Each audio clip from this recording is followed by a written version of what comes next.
Hello et bienvenue dans une nouvelle vidéo. Aujourd'hui, je vais me raser le visage. Évidemment, je fais un petit peu de clickbait, je me rase pas exactement le visage. Il s'agit de la technique du dermaplaning qui existe depuis très longtemps, qui avait déjà fait le buzz il y a un petit moment et là j'ai l'impression que ça revient. C'est le principe tout simplement de se débarrasser du petit duvet qu'on a sur le visage, qu'on a partout en fait sur la peau, sauf il me semble dans la paume des mains et sur la plante des pieds. Ça permet donc, comme j'ai dit, de se débarrasser un petit peu du petit duvet qu'on peut avoir et qui peut parfois gêner quand on se maquille. Donc ça va faciliter l'application du maquillage. Ça va avoir un effet, je ne vais pas dire plus joli parce que c'est subjectif, mais disons plus harmonieux du maquillage. Et ça va en même temps aussi exfolier la peau. Alors il n'est pas recommandé de le faire par-dessus de l'acné ou par-dessus la peau irritée. Bon, moi j'ai bien avoué que j'ai quelques petites irritations. Je le fais quand même en sachant que je peux faire pire que mieux, mais moi mon but c'est vraiment de me débarrasser du peach fuzz, donc de mon petit duvet. Moi pourquoi j'aime faire ça? Parce que en effet je remarque que le résultat de mon teint quand j'utilise du fond de teint et quand j'utilise du fond de teint poudre, je trouve que le résultat est beaucoup plus homogène et plus joli. Moi je préfère le rendu.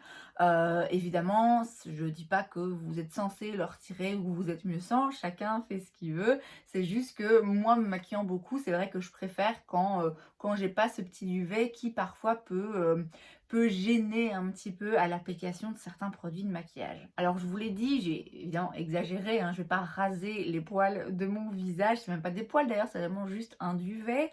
Et donc, contrairement à ce qu'on pourrait croire, le duvet, il va pas repousser plus noir.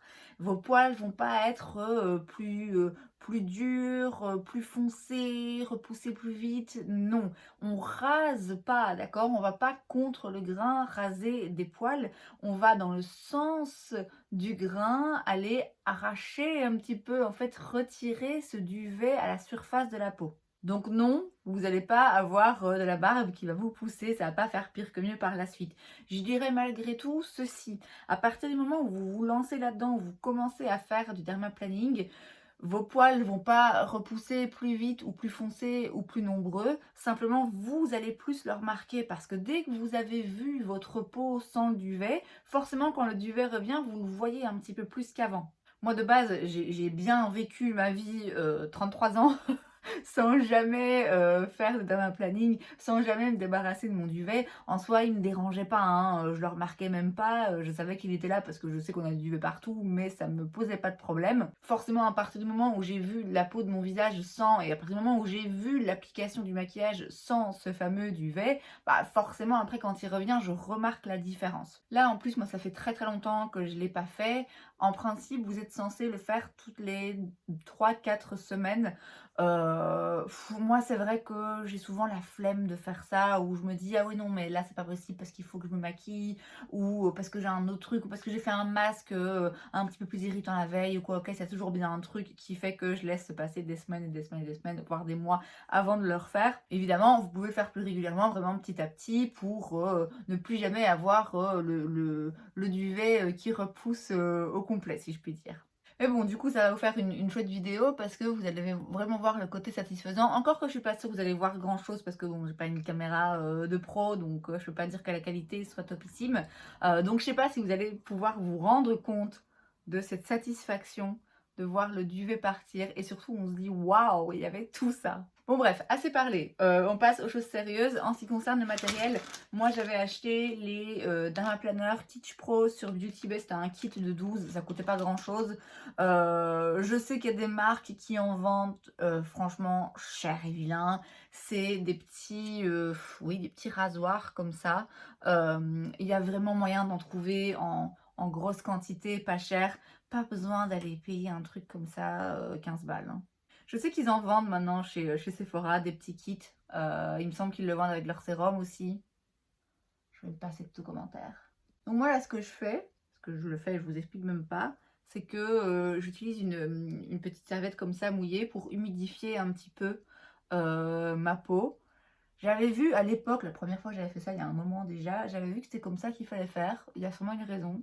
Je vous avoue que je m'en rappelle pas. Et donc, on tire un petit peu la peau pour éviter d'aller, se blesser, hein. C'est pas une lame de rasoir qui va, vous trucider, mais quand même, c'est une petite lame, donc faut faire gaffe. Et on se place à un angle environ de 45°, donc on n'y va pas comme ça, hein. Et on est parti.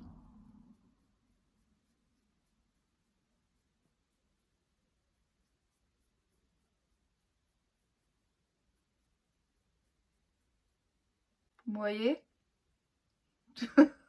Tous les poils que j'avais sur le visage, encore sur le visage, là j'ai fait, genre 3 cm², hein.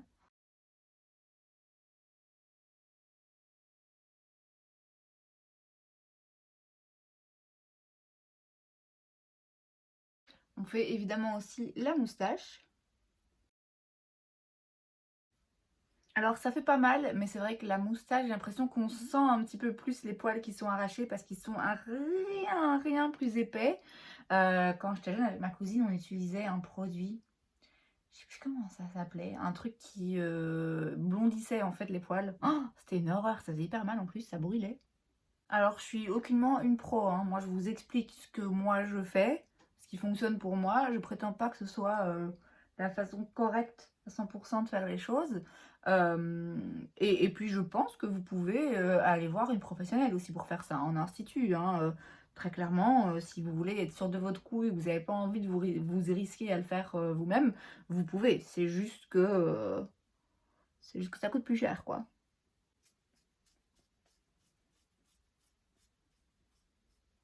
Vous avez vu?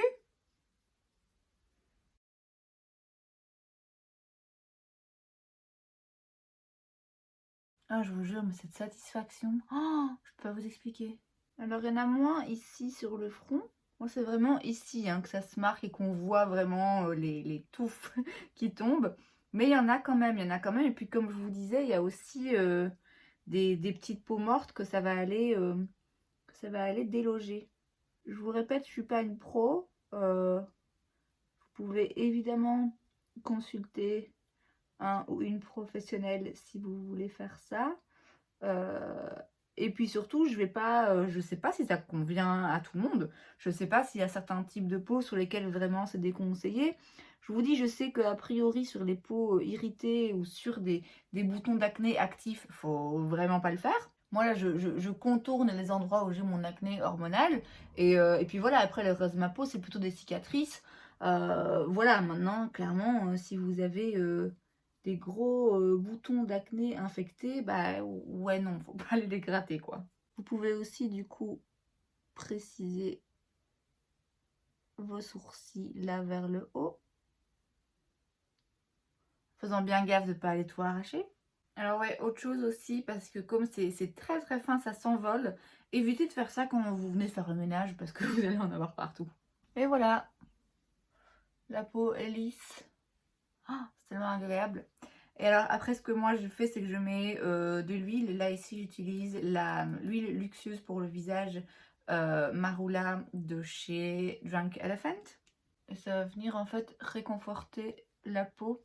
Donc c'est pour ça que je peux pas faire ça à n'importe quel moment parce que moi j'ai la peau mixte à tendance grasse. Donc bon, l'huile de base j'évite.